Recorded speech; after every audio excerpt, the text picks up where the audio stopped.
بسم الله الرحمن الرحيم. أهلا وسهلا بكم أعزائي طلبات وطالبات الصف الثالث الإعدادي. النهاردة يا شباب هنكمل مراجعة، والنهاردة هنراجع على السؤال الثاني من امتحانات الترم الأول لمادة اللغة الإنجليزية. السؤال الثاني زي ما انتم شايفين يا شباب، read and complete، اقرأ وأكمل. بيجيب لك كلمات تحط منها كلمات معينة في النقط.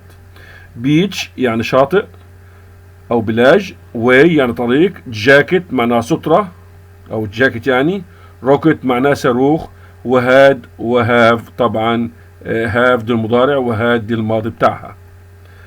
last week الاسبوع الماضي we went on a boat trip، ذهبنا في رحلة بالقارب.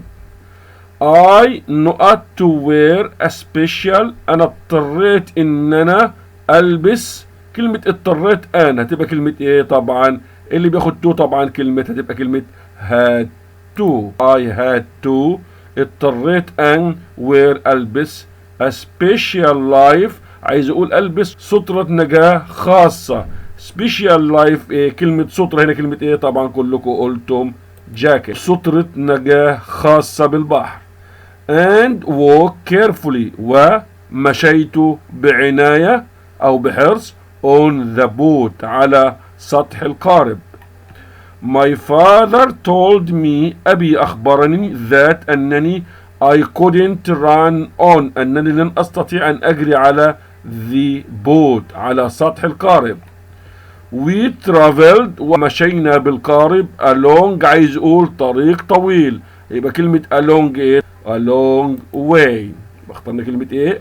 way، ويبقى we traveled a long way، نحن مشينا بالقارب لمسافة طويلة أو لطريق طويل. suddenly فجأة the engine stopped، توقف المحرك. but لكن we couldn't start it، لن نستطيع أن نشغل المحرك مرة أخرى.